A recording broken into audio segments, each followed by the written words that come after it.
computers can be very expensive today. So that's why we're going to show you how to install Proxmox, a virtual machine environment, on a local desktop. We have an i7 7000 1060 graphics card, and we're going to be installing Proxmox on this as a home solution to this problem. Now, the problem is that each PC will cost, like $700–800 to $1,000 depending on how good it is.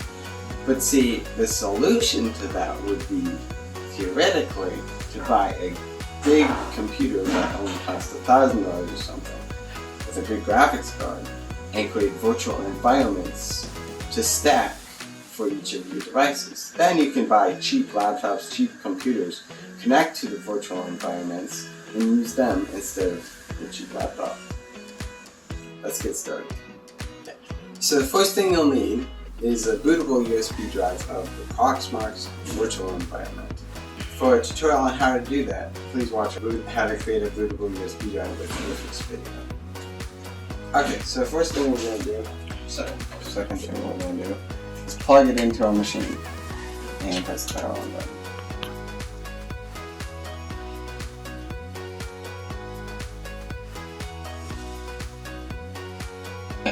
This is the Proxmox start screen. From here we can press the install Proxmox VE with our enter key, and it'll load the bootloader.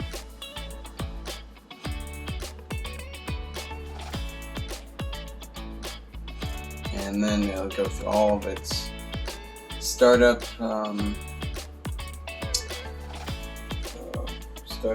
logs and everything.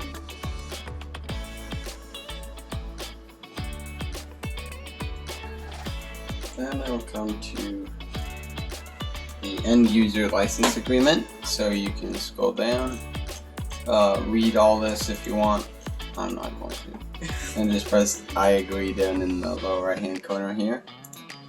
And up here it will tell you Proxmox installer automatically partitions your hard disk. You can read this.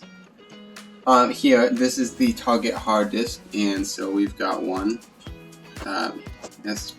SSD drive here. We're going to press the next button. And so this is the location time zone section, and it looks like this is correct, so we'll press next. And here we can put in our password that we want for the machine here.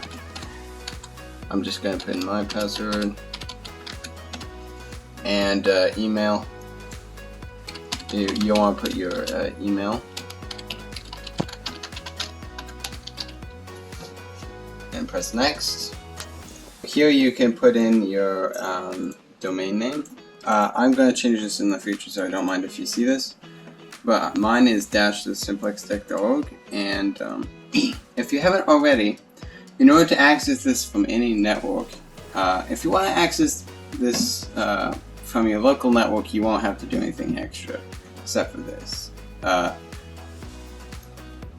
But if you're accessing it from anywhere in the world, you'll need a host name, a fully qualified domain name, and you'll need to port forward to this address so anyone from outside the network can access it.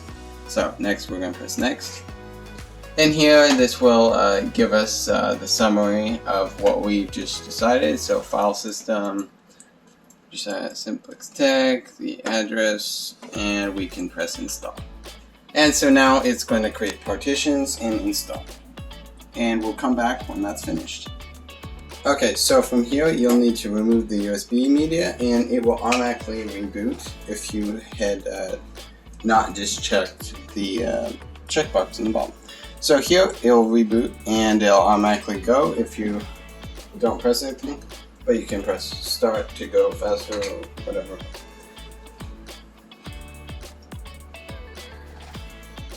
Okay, and so now we can access the dashboard at our IP address :8006.